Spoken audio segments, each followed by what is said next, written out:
Okay. At the end, I will show a few demos of the reinforcement learning of what we have talked about so far. Uh, Today, I wanted to cover a little bit more of the projects from reinforcement learning. What we have done so far, we have talked about a very simple maze world, right? Where the agent can move in different squares and then we compute the value for getting into each state or each square, right? Each sound. And then we also talked about the Q learning part because we also need to compute the Q values that will give us the best possible action to take in each state. And then we said that we're gonna, sorry, we were going to apply temporal difference learning when there are real world, observations or experiments that we will have to do. And we have used quite a few words, right? And I wanted to show you this guy, but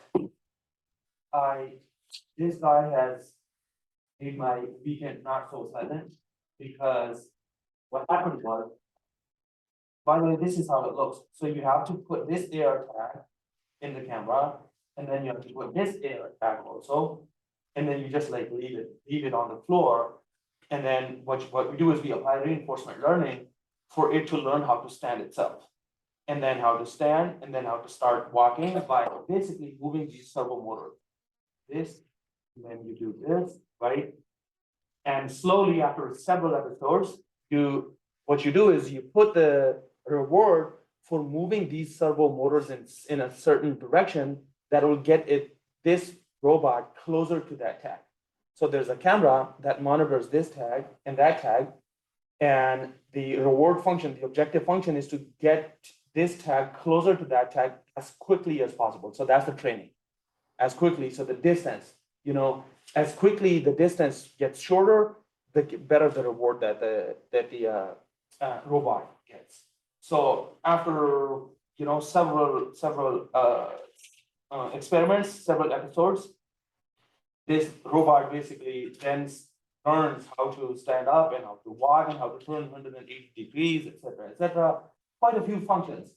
But what we can do about this robot basically is to mount a camera on top of it, and instead of just having a camera on the top to just look at these two tags and just look at the distance, we can have a camera on top of it and process the video and do some more object detection and update our reward function to not only just get the distance shorter, but also track something, like track a suspected object, okay?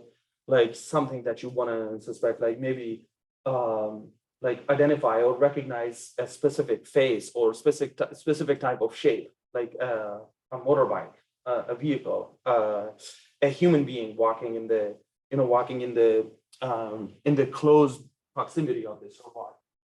There are quite a few things that we can do about this, and it can be a really interesting research project, or it can be a really interesting, senior project or an independent study if any of you are interested. Please let me know, and because this robot is going to sit in my office for a couple of months once we are done with this course.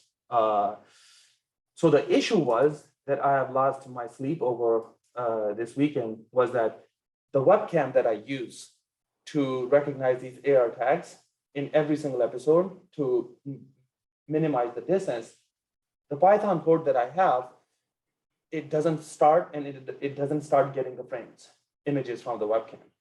I could have used another webcam, another camera, and then tried it with another camera because the Python code doesn't recognize that, the webcam that I have. But at home, I only had one webcam.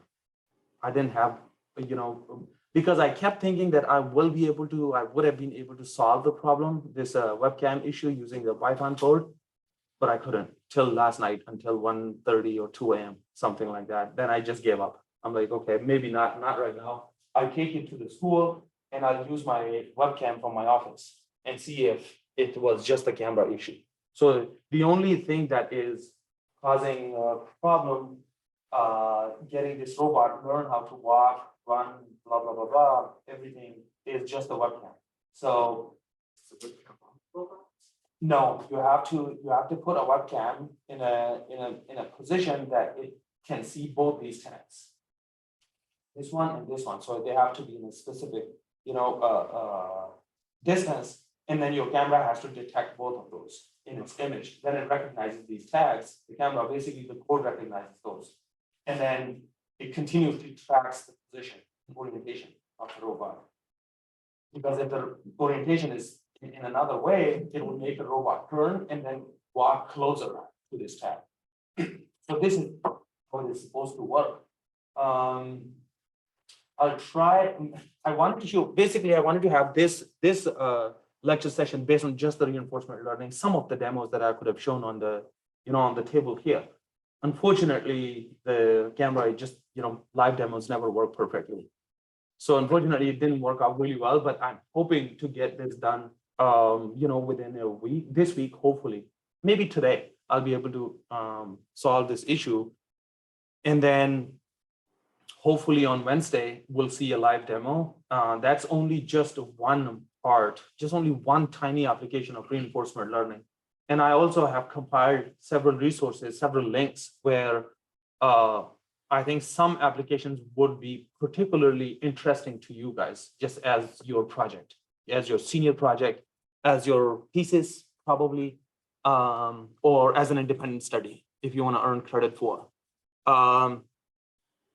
If you are interested, please let me know, because there are quite a few helping material that I can provide. And you should not be scared of doing, any other something like really cool reinforcement learning, because we will have 4 months to, to develop something really interesting that can be demonstrated to the entire department, or, be presented in a conference, in an AI conference or something like that. It will be very helpful for your, for your project, or even if you're interested in jobs like these. So do let me know, get in touch with me, and then we will, we'll select something very interesting to do for the next few months. So because this robot didn't work, so I decided basically to just go with the probability lecture today. Okay, the Bayesian networks part, or the next 2 weeks. Okay, so we're gonna talk quite a bit about the probability and Bayes' rule on quite a few words, something like random variable, joint and marginal distributions, conditional probability, marginal, well, I just put marginal distribution. We will talk quite a lot about syntax and semantics of the probability distributions, and then we'll talk about how, using these probabilities that we compute, that we have, how can we perform inference to solve some real world problems. So we're gonna go with that, and I think this is like slightly shorter session today. So if we do finish by, let's say, like 10:05 or something, then I want to show you at least a few demos of reinforcement learning, what we have talked about already, like value iteration, policy evaluation, extraction, etc. Quite a few words. Those are quite mouthful, right? But I wanted to show you where they can be exactly applied on what sort of problems. So before we start, is there any question, anything, any comment? Ant, real ant. It's from a European company. They published a paper by, I also want to show you. So this is the reason why I want to have a separate session. There is a simulated ant, real ant that has been trained to stand up and walk and run. And that's a simulation in Python. And that is used based on deep Q networks. What we do is we use the neural network with several hidden layers. I'm not sure how many of you know or have studied neural networks. How many of you have taken the course machine learning? We're taking right now. Have you been to the neural networks part yet? No. You did machine learning? They didn't? Was it okay. Maybe support vector machines, linear regression, logistic regression, etc. Something like naive Bayes, something like that. Okay. Okay. Well, the good thing is we are going to talk about neural networks. We are going to study, we're going to study the basics and concepts behind neural networks, but not in as detail as what a machine learning course should teach us. Basically, in machine learning, you're supposed to understand the fundamentals, understand the mathematical foundation behind neural networks, what it is, where it comes from, how do we get the activation function, how do we even derive basically activation functions, what is the backpropagation algorithm, et cetera, et cetera. We're not going to cover that in that detail because we're going to have only 1 week. But we definitely are going to talk about what neural networks are, where they were inspired from, et cetera, et cetera. What is backpropagation? How do we update the weights in our neural network in order to do prediction, et cetera. Okay, so we'll talk about that quite a bit. But yeah, I was at the part. If there's any question from the previous week, reinforcement learning, anything? Nothing. Remember Bellman equation, where most of these techniques, these approaches that we have applied, they just basically use Bellman equation, in the background. We did write some code for the card pool, right? For the card pool, and we applied basically TD, temporal difference learning, with n steps, where n was 16 in our case. And we also talked very briefly about TD gives us the value, state value, right? But then we also looked at the Q learning, basically get the Q values for each of the state. So we need to get the Q values, and we also get the value function is also important. But the most important thing for us is what is the best action to take in each state. So we implemented Q learning, and we said that in real world scenarios, it is not possible to have the T and R, the transition matrix and the reward function, right? So what we do is we actually do things in the environment. We let our agent go, interact with the environment, have multiple episodes of like one task, and then we let the agent collect the rewards, store that in the memory, and then see how it can improve. And what do we mean by how the agent can improve? By having multiple episodes of experiments, basically recording and then seeing where the maximum sum of its rewards is, then follow that path and continuously improve. It's like a recursive function that we have applied. That the one session that we have missed because of the floods, it has caused all this change. Otherwise, I've had at least one more session on reinforcement learning where what we would have done was just look at how different, cool projects that have been done or cool applications that are implemented using reinforcement learning. I'll still try to fit it in somewhere, but maybe not today, because remember, we also have an exam, and we also need to have one session having a mock exam. You guys have taken like a mock exam for operating systems. It's going to be the same, similar, very similar. We're just going to pretend that we're in a final exam. It's not going to be graded, but it will help you prepare very well for your final exam.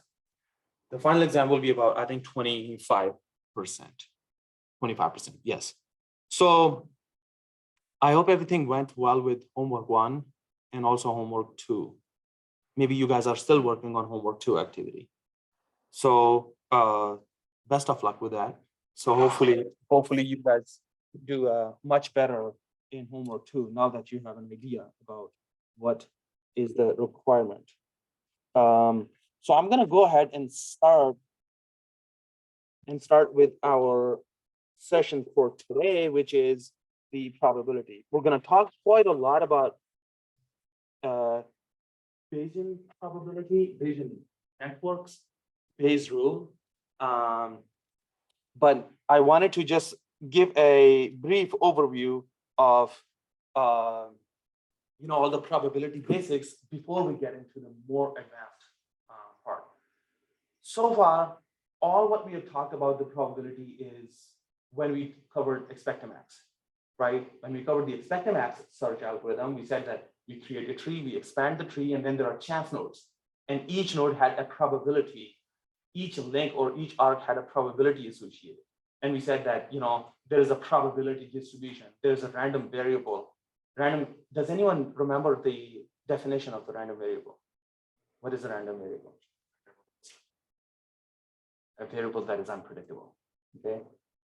More formally, what we said that a random variable is an event whose outcome is unknown.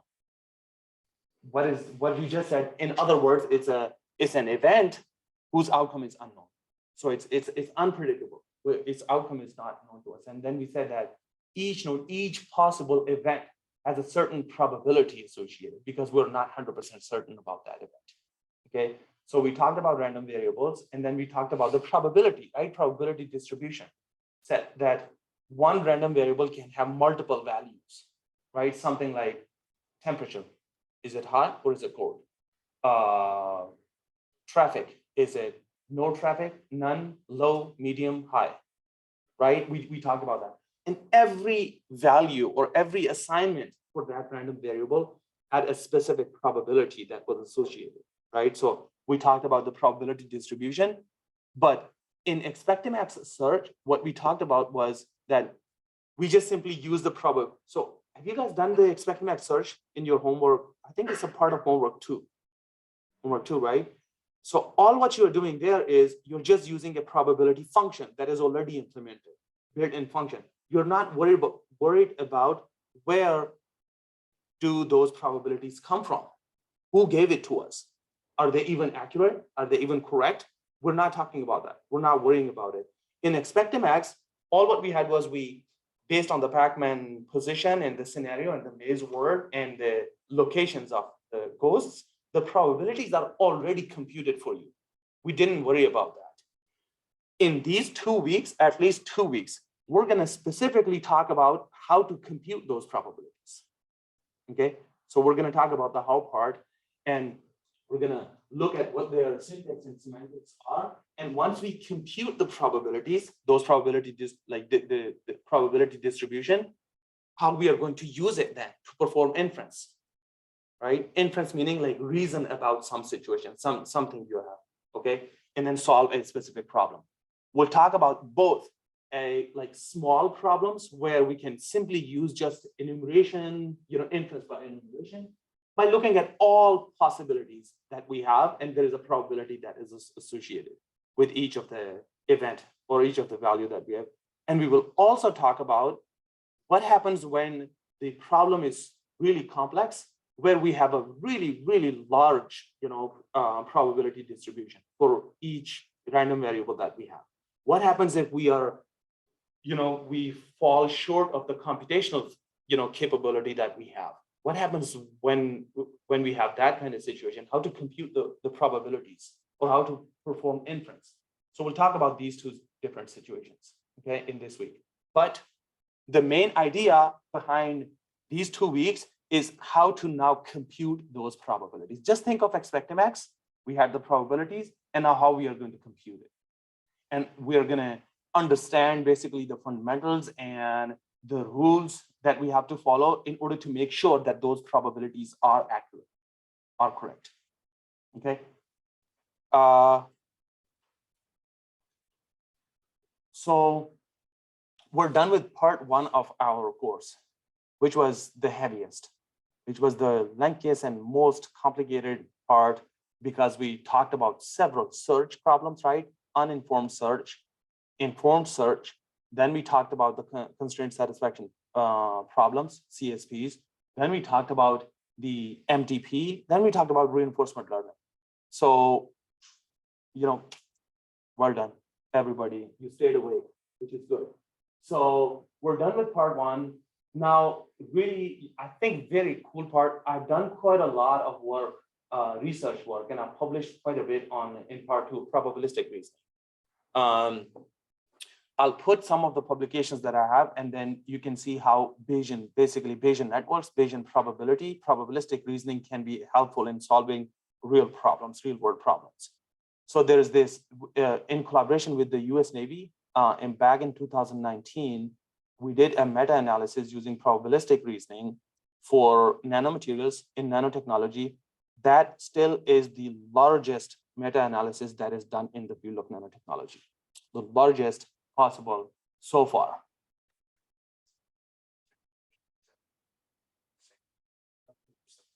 10 to the power, 1 nanometer is 10 to the power minus 9 of meter. It's a billionth of a meter. Or just think of, so you have one hair, right? Okay, you look at the width of the hair. 1 nanometer is 100,000 times smaller than the width of the hair. So it's not visible using human eye.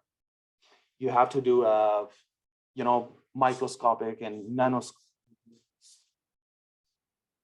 You can design, yes, robots based on nanotechnology using, there are some inventions, there are some, some of the developments, recent developments that have been done. We'll talk about some of those in the machine learning, because we're going to talk about the machine learning part. This is not similar to the machine learning course that we have, but we will have to talk about the machine learning part, because in machine learning, what we do is we have data in hand. Okay, we have like historical evidence that we have, and we use that to perform inference. As opposed to the probabilistic approach, what we do is we don't have the data, we construct a hypothetical model of the world, and then we use that model to make predictions. So these are two different things. If we are talking about one of the things, we'll have to talk about the other one too, because we need to differentiate between these two.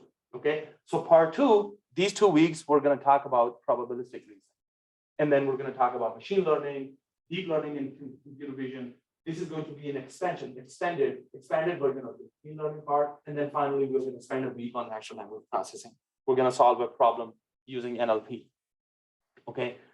The reason why we're going to spend at least 2 weeks on probabilistic reasoning, because probabilistic reasoning has been applied in, in a multitude of different applications, such as, diagnosis. Like, given some symptoms that you have, what is the likelihood of a disease that you might have? Given the causes, you have some disease, something like, cancer, given some symptoms that you have, right? Speech recognition, like you have some audio speech, like raw, basically speech data, and then you process that using probabilistic approaches to convert it into text or to translate it into a different language, like Google Translate, right? Tracking objects, you send a rocket in the orbit, and then using the sensors that it has mounted on itself, you basically look at its velocity, its position from the sensors, which is not accurate, right? Sensor data may not be very accurate.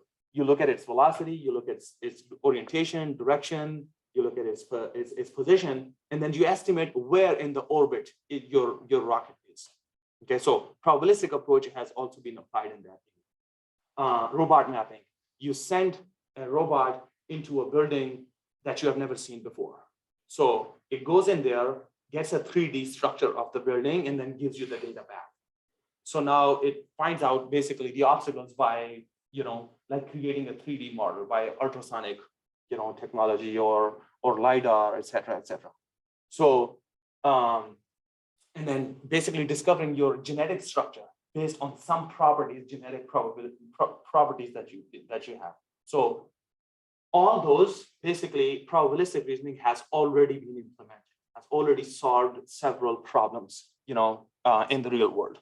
The main idea behind probabilistic reasoning is that we deal with the problems that have uncertainty.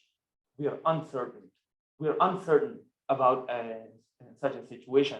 Something like this, if you leave the airport, let action. So your action is like leaving the airport T minutes before the flight. Will AT get you there on time? Now you don't know, because you don't know about the traffic, right? There is uncertainty about the problems. Like there is a partial observability. What is the state of the road? What is the state of the traffic? What if there is an accident? What if you run out of gas? What if you have to stop? What if you have a flat tire? So these are all the unobserved, events that may happen while you are on the way to the airport. So we talk about when we talk about uncertain situations, that's where there are things that are out of our control, which is why we say that a random variable is an event whose outcome is uncertain or whose outcome is unknown. So we talk about the probabilistic reasoning when we have uncertainty in the problems. Okay, so I'm not going to discuss too much because in detail is because uncertainty. By uncertainty, I hope it makes sense to you that what do we even mean by uncertainty when we have situations that are beyond our control. Okay, we will have to remember the observed variables and unobserved variables when we will talk about the probabilistic reasoning. Okay, when we talk about the uncertainty in general situation, there are a few things, some things that we already know, right? Already know about the world. Like agent knows certain things about the state. Something like, there is a sensor reading from your robot, right? You can get the sensor reading. So these are the things that you already know. Okay, so those are the observed variables that you can observe. But then there are certain unobserved variables, which the agent or your software needs to reason about other aspects. Something like where an object is or what disease is present. Okay, you can get the sensor readings, that is good, that there are observed variables, but there are unobserved variables such as flat tire, the situation of the traffic, right? Road state. Will it rain or will it not rain? So these are the unobserved variables that you don't know, whose outcome is unknown. So these are the two things. And combining both of those observed variables and the unobserved variables, you construct a model of the world, and then you perform it.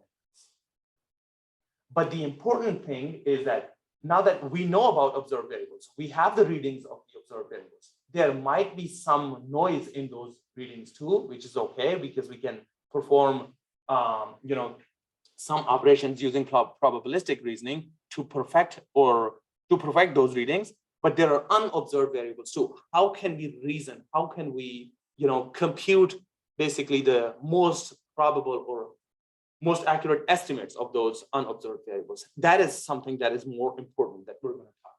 Okay, and then we construct a model. Okay, so agent knows something about how the known variables relate to the unknown variables. So what we do is we have observed variables, we have some unobserved variables. We look at, combine those, and then we see how they relate to each other. Like, if I leave at a certain time, will AT, like, number of minutes, if I leave this many number of minutes before my flight time, will I be able to get to the airport or not? So now me getting to the airport is directly related to the road state, the probability that the tire will be flat, the probability that it will rain on the way, the probability that the route that I'm choosing, it will be with heavy traffic at a certain time. These are all the relations that observed variables have with unobserved variables. Ronald. Are observed variables similar to known variables? Yes. So they become known because we have information. Something like, sensor reading. That's like how we are talking about this robot, right? We get the sensor reading. We know what is the orientation, velocity, the angle that the servo motor is making for one of its legs. So we have the sensor readings.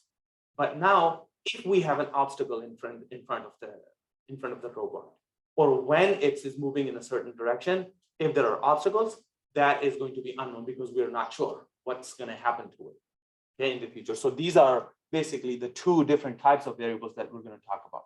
Okay, so probabilistic reasoning basically gives us a framework for mapping our beliefs and knowledge. Our beliefs is going to be about the probability about unobserved variables, and the knowledge is going to be the observed variables that we have. Let's go into the details. Oh, by the way, we're going to talk about quite a lot about random variables. We're going to talk quite a bit about joint distribution. Very, very important, because joint distribution is the distribution that gives us the relationship between the observed and unobserved variables. Then we're going to also talk about marginal distributions, okay? Out of the combination of different, random variables that we have, how can we compute the marginal distribution that is basically dependent on some other, unobserved variables that might be. So we're going to talk about that. We're also going to be talking about conditional distribution. Remember, we said that can I get to the airport within 30 minutes if I leave right now? But then we say, what if we put more and more evidence? Suppose that if I'm leaving now, will I be able to get to the airport within the next 30 minutes, given that it is 9 a.m. in the morning, or given that it is 10 a.m. in the morning? So when we add more evidence, that's when the conditional probability distributions are going to be very important. That's what we're going to talk. These distributions, like joint Markov conditional distributions, are going to be computed using some of these rules that we will have to follow, like product rule, chain rule, and Bayes rule. And then once we are able to compute these distributions, we're going to use the inference, okay, to reason about the problem. Ronald. So we're going over these rules later. Or Yes. say 2 weeks. 2 weeks, we're going to be talking about this over and over, back and forth. Oh, yeah, I was just wondering if they may do like logarithms or just as a There are parts because there might be random variables in your scenario that may be continuous. They may have intervals. They may be discrete. They may be Boolean. They may be, continuous. We're going to talk about all of those. Okay. One thing that you will have to be very careful about is to please pay very close attention in these 2 weeks. Because there is a big homework 3 is just on these 2 weeks, by the way. Homework 3 is just on Bayesian networks and just about computing joint Markov distributions, etc., and using the chain and product rules and Bayes rules. Bayesian networks. Vision? No, computer vision. That is in part 3. Part 4. We're not going to talk about computer vision until I think week 12 or 13. Okay. So please pay very close attention. Ask me questions wherever you're confused. Okay. 2 parts. 2 weeks. 2 weeks. Yeah.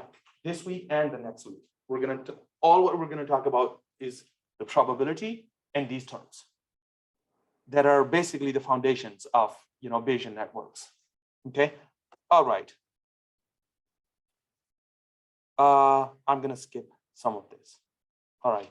So let's talk about the syntax and semantics that are used in the concept in the probability. Okay. We're going to start with it. Well, I hope that everybody now knows what a random variable is. We have just talked about it. Okay. So from the perspective of the probabilistic reasoning, random variables are always denoted by capital letters. Something like that. Or capital R, we may assume that is it raining or not. We can use a capital R for a random variable or an event raining. Is it raining or is it not raining? Temperature, T, capital T. We can say, is it hot or is it cold? Right? We can use something like that. D, how long will it take to drive to work? L, basically, we can say capital L, we can say in the maze, we can say where exactly is the ghost. So random variable is always going to be denoted with capital letter. Sounds good so far? Simple. Just take the random variable and denote it with a capital letter. Something like this here. Okay, these are all capital letters. Okay, so what we then have is each random variable can have specific values assigned. Something like, raining. Is it raining or is it not raining? Meaning true or false, right? It can either be true or false, right? So there is a domain that each variable has associated with it. Traffic can be none, low, medium, high, based on some very simple based on very simple assumption. We can say that these are the 4 different possibilities that the traffic can be assigned to. So the domain of the traffic random variable, or T, can be none, low, medium, high, right? So these are the values that can. Does this ring a bell? Like, we have covered something very similar to it, variables and domains. What was it? Very similar to constraint satisfaction problems. Remember, we had variables and then we had values, and all what we did was, based on backtracking or forward checking and our consistency, we assigned values to each of the variable, to each of the possibilities of a variable. So this is going to be very similar, just like this. Look, R can be in true or false. Typically, a true or false is denoted as plus R minus R. Plus R meaning it is raining, and minus R meaning it is not raining. So this is very similar to what we have done basically in constraint satisfaction problems, right? So that is very similar. What we have so far talked about, the random variables, just think of like how we did it in constraint satisfaction problems. But then each assignment has a probability associated with it. What do we do? How do we assign the probability? How can we construct the probability distribution? Meaning, how can we assign a probability for each of the assignment for a specific variable? Well, we start with a set, okay? We can call it omega. I think I use this symbol is called omega in mathematics. So the sample space is something like, how many different possibilities a dice can basically land in. If you roll a dice, it has 6 numbers, right? So there can be 6 possibilities. So that's the sample space. How many different possibilities each random variable has? Like traffic, once again, it has 4 possibilities, right? None, low, medium, high. Or raining, is it raining or is it not raining? It has 2, raining or not raining, true, false, plus R, minus R, right? Temperature, hot, cold. So these are the 2 different possible values that can be assigned to a specific variable. So we begin with the set, and then we begin with each possibility, W, okay? W that belongs to omega is the sample point, possible word, or it's an atomic event that can occur. Like, is it raining? Yes, plus R, that's an atomic event because it is raining, right? Or it is not raining. It can be an atomic event, right? A probability space then is the probability model is the sample space with an assignment, PW, for every W that belongs to omega. One thing that we will have to be careful about is the laws of probability. Remember the 2 laws of probability that we have covered? Do you guys remember? The probability for an assignment can never be negative. So that's between 0 to 1. Okay, it cannot be negative. And then the second, summation of all those assignments basically has to come up to 1. Right? Something like this. You see here the probability that if you roll a dice, that one will appear is going to be the same as if the 2 appears, 3 appears, 4, 5, 6, and so on and so forth, which is going to be 1 by 6. Right? 1 out of 6 possibilities that a roll will, if you roll a dice, it will appear one of those numbers, right? 1 by 6. And if you talk about the probability that you roll a dice is going to be 1. If you sum, so here omega basically, or W can be from 1 to 6, right? So it's going to be something like this. You see, we're using summation. And if I say, if you roll a dice, number 1 will appear 1/6 of the time, right? Number 2 will appear 1/6 of the time, 3, and so on and so forth, which is going to be 6 by 6, and that is going to be 1. Summation, right? Something like this. But your question or your query can be something like this. What if you roll a dice? Okay, what is the probability that the number that appears is less than 4? 1, 2, 3, right? Probability of 1, probability of number 2, and probability of number 3. That's it. So that's 1 by 6 plus 1 by 6 plus 1 by 6, which is 1 by 2. Okay, so we basically calculate the probability based on these 2 rules that we have.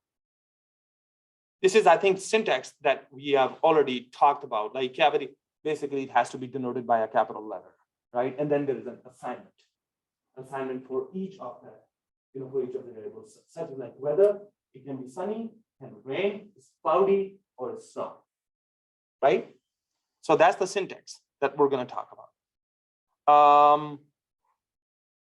And then the probability distribution, once again, is going to be the assignment of a value or of a probability to each of the value of the random variable. Something like this, you see, like weather can be sunny, rain, cloudy, or snow, right? And now that you say that we have weather, either sunny, rainy, cloudy, or snow, what is the probability of you having a cavity? Cavity is true or false. So this is something like this. Cavity, you have the cavity given its sun. You have the cavity given its rain. You have the cavity given its cloud. So you just simply fill in the values. Right now, I don't think this is a great example because we having a cavity does not have anything to do with the rain or with the weather. You can have cavity in all possible weathers, right? Sorry? I thought it was a term. No, so we'll cover an example of that. A cavity, like you have the cavity, tooth cavity. Okay. So right now, I just put an example. It doesn't make too much sense, but let's talk about the actual probabilities. Something like this, okay? So we have a random variable that is denoted by the capital letter, and now we're gonna basically put a probability distribution for a random variable. Something like this, we have temperature, a random variable, and we have the weather, right? And we associate a probability with each value. So the temperature can be hot or cold, right? It's going to be a table of values, something like this, P of T. So that's the probability distribution, right? Because we associate the value with each of, we associate a probability with each of the value that a random variable can have, right? Like hot, cold. It is 50% possible that it's going to be hot and 50% possible that it's going to be cold. We're not sure. It's just 50-50, right? Ronald. Does probability always have mutually exclusive events? Not really. Not really. No. It's just I have an example of that. Mutually exclusive and exhaustive. It's basically there are two different possibilities. Okay, so sometimes you can have events that basically co-occur. Then they're not mutually exclusive. Okay, I'm going to talk about as an example of conditional probability. Okay, so for temperature you can have something like this, right? Right now, let's not worry about where this probability came from. Right now, we're not going to talk about that. Because right now, we're sitting and we're not sure if it is hot or if it's cold outside. So we just assign 50 probability. For the weather, we can have something like this, right? So the left column is going to be the value, okay? And the right column is going to be the assignment, or is it going to be the probability? That's how you're going to actually put the probabilities in a probability table or a probability distribution. And then rows are each value, right? Each value with a specific probability. Ronald. I mean, we've never seen a meteor hitting the earth, right? Which is why I just assigned a 0 probability. I mean, I did put it in there, but there is going to be a 0 probability that in our lifetime that we're going to see a meteor hitting the earth. So it's just a possibility, but it is almost negligible. It may be a possibility, but because in the space it happens, we don't know, right? So I just put it as a value, but there is a 0 probability that is assigned, and we hope that we never see it in our lifetimes, right? So something like that it is sunny, right? 60% that the weather is sunny, 10% that it is raining, 30% that it is foggy. In the morning, it was actually quite foggy when I left home this morning, right? So you have a probability distribution. So far, so good. What a random variable is and what a probability distribution is. You guys are going to work on these tables quite a lot in the coming weeks. So which is why I'm saying that let's try to stay, awake. So we have the unobserved random variables that they have distributions. And we basically have the tables, right? A distribution is simply a table of probabilities of values. That's what we have just talked about, right? We're going to have a table that is going to be represent the probabilities that are associated to each value of a random variable. Something like this. And then we can say a probability lowercase is a single number. What is the probability that it is raining right now? Well, all what we do is we look at the row for the specific random variable, that is that one, right? The weather. And then we look at the row, or we look at all the instances, all the rows that match the query. What is our query right now? That it is raining, right? So this is our query. So we're going to look at the table and look for all the rows that match the query. And then we find out, basically, we sum them up. Right now, this is only just one row. You see here the probability that it is raining. We're going to look at the second row and its point, which is 10%. So we're going to look at the rows. First of all, it's never going to be negative. Okay. And then the second rule basically is that you see probability that x equal x, basically probability of the weather. All what we do is we just sum them up, right? Probability of the weather, something like this. Weather, it is probability that it is raining plus probability that it is sunny plus probability that it is foggy and probability that it is medium. What is it? Raining is 0.1 times plus 0.6 plus 0.3 plus 0, and that at the end it is 1. So this is exactly what we are referring to right here. That's once again following those two laws of probability. Okay, so you see here what I mentioned here is that probability that the weather, the capital letter, is raining. So we can put like W equals weather, right? Probability of W weather equals rain. So that's like the notation that we use, the probability that we assign. Okay. What if we have just rain for only the weather in our entire model? There is no other random variable that represents the rain as one of the values. Then what we can even shorten it. We can use the shorthand notation of just like probability hot or probability cold or just probability rain. We really don't need to do W equals rain because there is no other random variable whose assignment or whose possible value can be rain. We know that this is just for the weather. Okay, so we can even use the shorthand notation. Joint distribution is basically over a set of random variables. Okay, joint distribution is over a set of random variables. Let's talk about this. It's denoted by something like this. Probability that x1, random variable 1, is x1 value, right? Random variable x2 has a specific value of such and such. Something like this. Probability of T and W. Temperature, you see, it's hot and sunny, there is a certain probability. It's hot and rain, there is a certain probability. It's cold and sun, certain probability. Cold and rain, certain probability. So we basically join these two variables and we come up with the joint distribution. So right now, once again, but I'm not going to talk about where do these like come from or how we calculate those. Right now, what we say that suppose that from our past experience or the recorded data that we have is that say when it is hot and sunny, it's 40% chance. Okay, 40% chance. When it is hot and raining, it's slightly less when it is hot and raining. So we calculated these probabilities from our historical, evidence that we have. So joint distribution is over a set of variables. Once again, both the rules will have to be obeyed. Okay, both the laws. It has to be greater than or equal to 0. And if you sum them up, their sum is going to be 1. Okay, so the joint distribution is going to be over a set of variables that we have. And let me see if I could. Okay, so one thing that I'm going to talk about here, exactly here is, do I have something? Yeah, size of the distribution.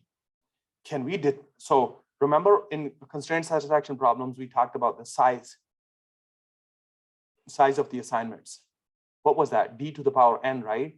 Suppose that if we had n variables and each variable had a domain n and d, like set of possible values that they can be assigned to, and the size of their, the assignment basically was d to the power n. If you look at this, can you, do you know what the size of this joint distribution might be? This table, size of this table? Is it d times n? Is it n to the power d? Is it d to the power n? Anything? Now suppose that weather has two values, and suppose that temperature also has two values, right? So weather has two values and temperature also has two values. So we have four values altogether, right? 2 times 2. Now suppose that we had more variables and they had different domains. What are we doing right now here? Suppose that variable 1 has domain D, variable 2 has domain D, variable 3 has domain D, variable 4 has domain D. We're multiplying that. What we're doing is we're doing d to the power n, right? So the size of the distribution is going to be d to the power n in our, probability or Bayesian networks that we're going to talk about, okay? Suppose that every single variable, random variable, is Boolean in your problem. How will this change? We're talking about the Boolean domain, true, false. D equals 2. Exactly. Then we're going to have 2 to the power n. Suppose that if every random variable has only 2 possible values, all what we're going to do is just simply replace d with 2. Okay? Yeah. So this is where things get much more complicated. Suppose that your d is really, really large and your n is really large. How do we perform inference? That's going to be difficult, right? So joint distribution. I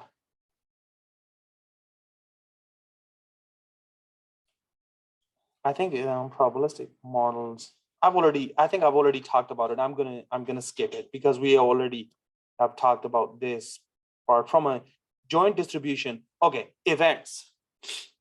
So what we're gonna do is, now suppose that we want to calculate or compute a probability for certain events, for certain random variables together, joint distribution.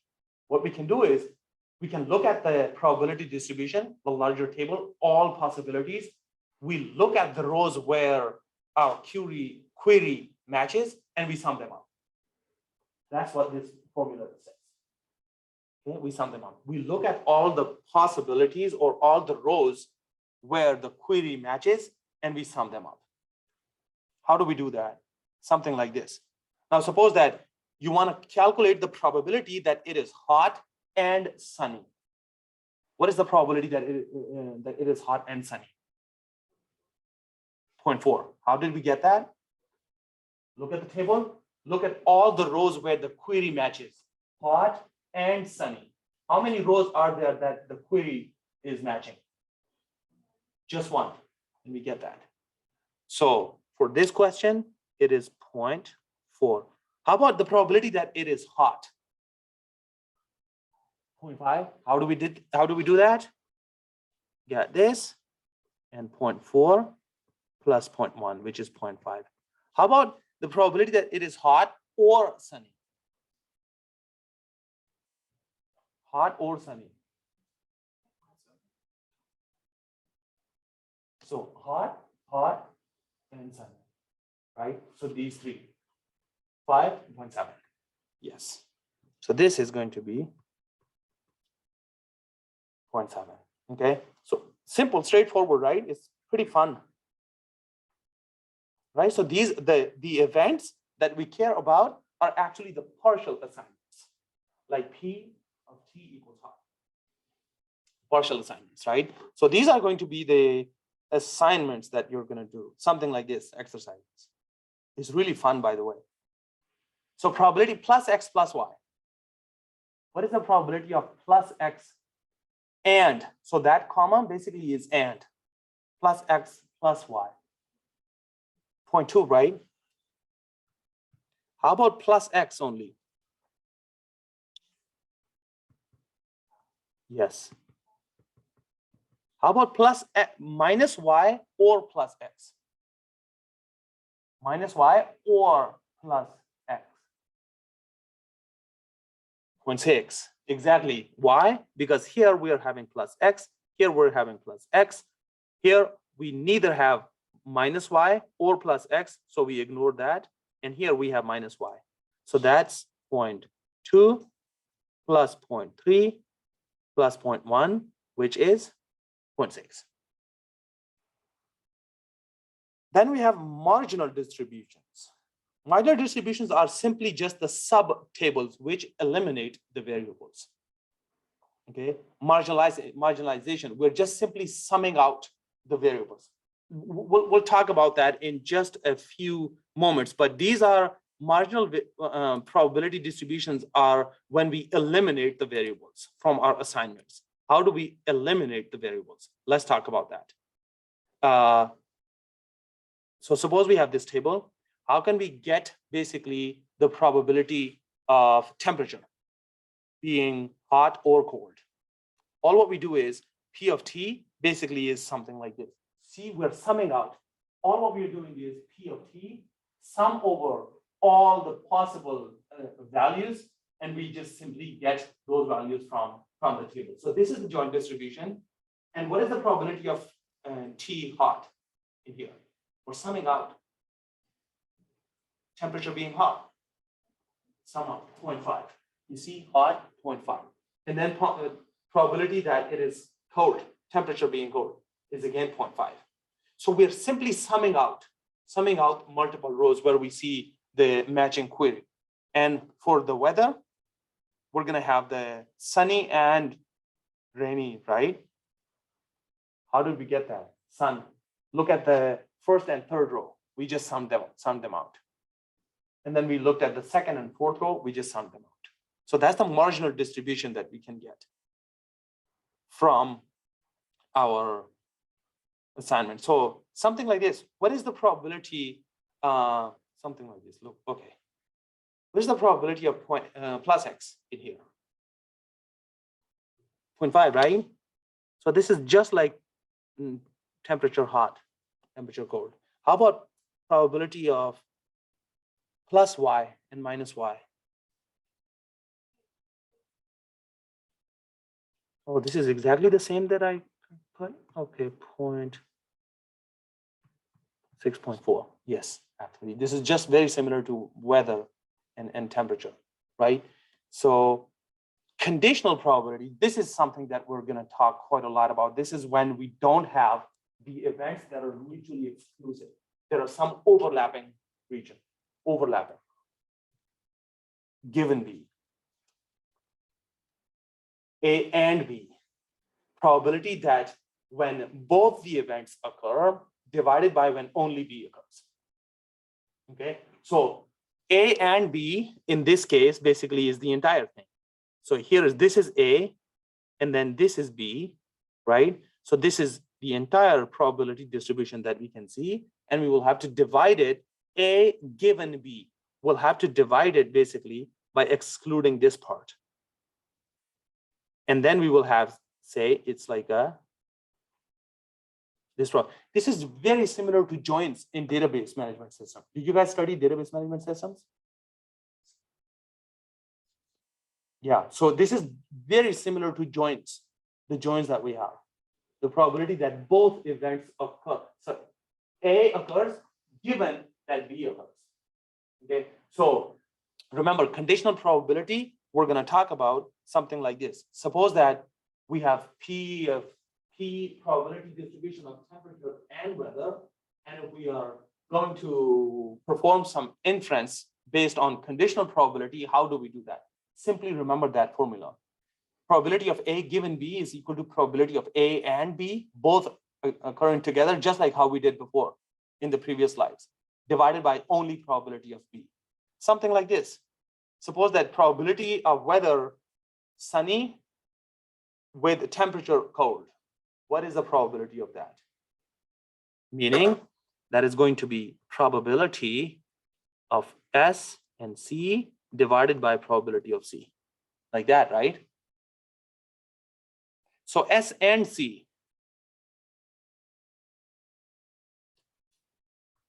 Sunny and cold, right?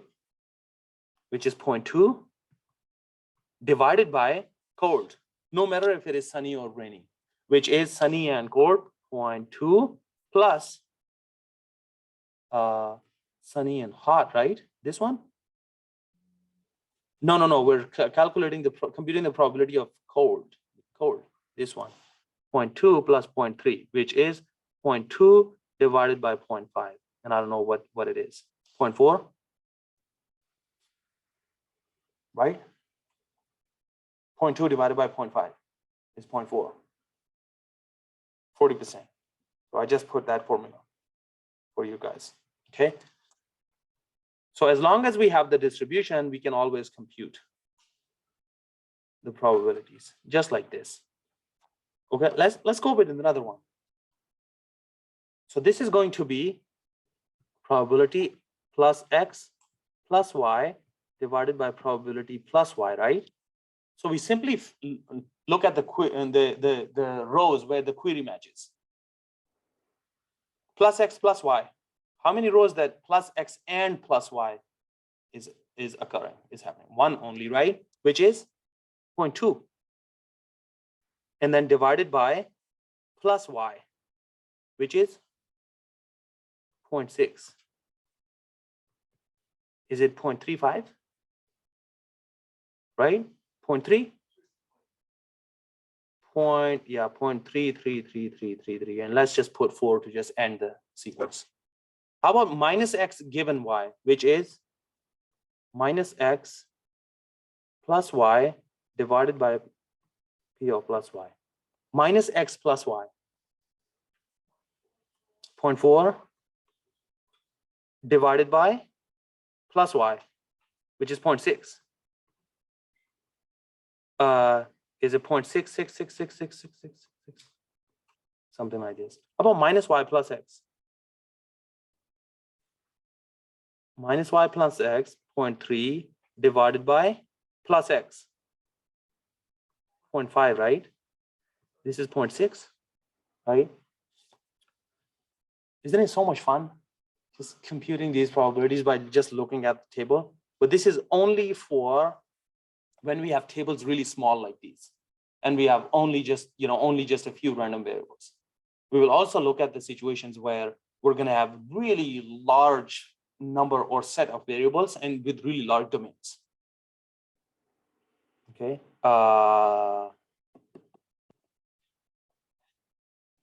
Sun joint distribution. I'm trying to think that if I want to go over normalization. So, okay, I'm going to stop here because the normalization part, what we're going to do is, you see what we did was probability of plus X given minus Y is equal to probability of plus X minus Y divided by probability of minus Y. We're going to talk about this. How do we do this as a normalizing constant?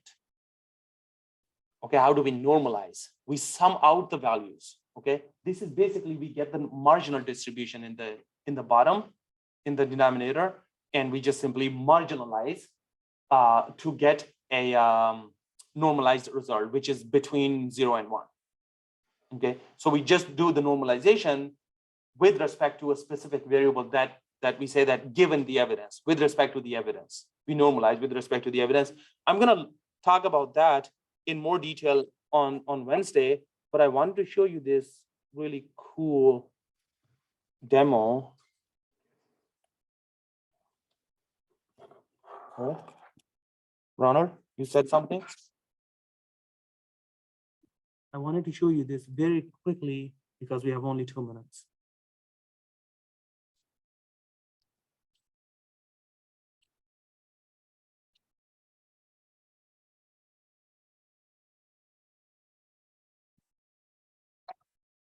Reinforcement learning.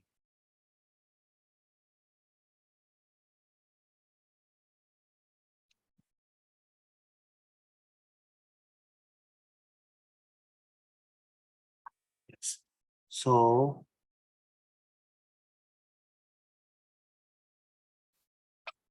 Where is it?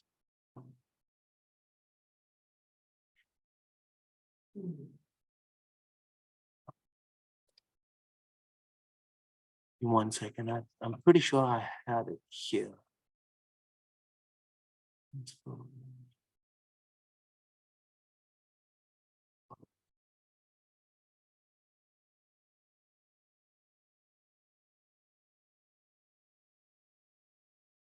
Um,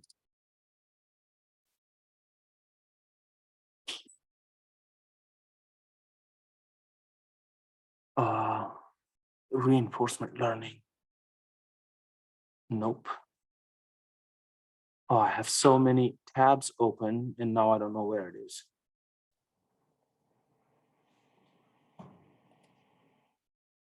Okay, one more.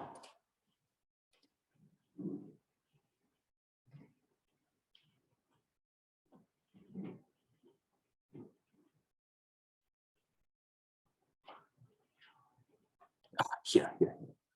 Okay, so this is an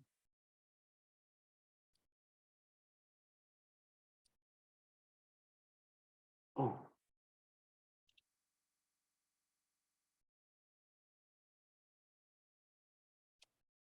Yeah, I know why. Because I'm trying to drag. Come on. Yeah.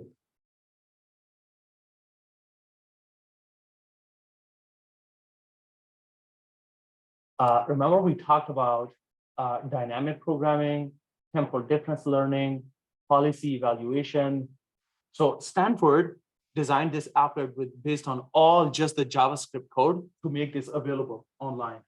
So if you remember, we covered the maze world where we just simply do the either value iteration. So let's go with the value iteration first. So you see toggle value iteration. All what we do is we see these arrows. Basically, this is the policy. Initially, there is nothing. Everything is just 0. What we have to do is we get to the bottom value node and we propagate the value back. If you guys remember in the simple maze world that we did, right? So what we do here is, here basically is the destination where the highest reward is. If you can see, I wonder if I can do this. Yeah, you see reward of +1, reward of -1, reward of -1, and reward of -1. So it's quite tricky because there are negative rewards around the positive reward, but this is basically the destination where the highest reward is. And then the agent basically starts from this position, and the policy at every step, every iteration, the policy is evaluated and policy is updated. So you see, if as soon as I just do this toggle value iteration, these arrows will change, and then there each episode will run. So you see here there are negative rewards here too, randomly. So this is a much extended version of the maze work that we did. So by doing the value iteration, all what we did is the values are just being basically updated, and there will be one point where there will be no updates in the values anymore because the game basically has converged. We have found the optimal value. So here you see the highest reward is at this point. And then what we do is if we start here, then the policy changes, says you can either go this way or this way. It is going to be equally likely because this is 0.25, this is 0.25. If you're here, if you go this way, it's 0.27. If you go this way, it's 0.27, which is great. And then when you get to this point, you say by going in this direction is 0.34 and going in this direction is 0.42. So therefore you should just go this way, right? And then basically the policy changes, and then the agent learns what is the best route possible to take by simply doing the value iteration. How many iterations? I think you can set the iterations by looking at in value iteration, all what you do is it's basically the entire game converges because there is no change anymore. So as soon as there is no change in the values in the squares, the game finishes. Okay, that's what happens in, I think, temporal difference learning. I wanted to show you the temporal difference learning. So you see here, temporal difference learning, all what it does is it looks at one step or several n step. right? So as soon as we do the toggle TD learning, so let's just look, go slow and then toggle TD learning. You see, it is multiple steps, multiple episodes. It's going in random directions, picking up the reward. And by having multiple episodes, it goes in all possible directions. So every single episode is basically one complete train of your agent. That your agent starts from that position, goes in random directions. When it gets to here, the game finishes. One episode finishes. Then it starts again. Then it starts again. So you basically play multiple games. So let's just let it go, make it go slower. So you see, eventually there is a point when it learns the policy and says, like, according to the TD learning, basically this is the best route possible that I've taken. Like that. But after several multiple episodes, the agent now knows that this is the best possible route to take. Okay, so that's the TD, temporal difference learning that you can have. Epsilon, exploration, epsilon, we set it to 0.2, which is why it converges really fast. Because we start with 1, right? Remember, we said that epsilon greedy, we start with 1, and then we slowly reduce it. So if you look at the exploration chart that they have here, initially it was quite high. Okay, and then slowly, after 200 episodes, it just converges because it now knows the value of the game. So I think it was actually a very interesting, applet that they created. I think they also did with Deep Q network. This is what we will look at when we get a chance to look at the, reinforcement learning for one more session. Sounds good? All right, I'm going to stop here because we're 5 minutes over.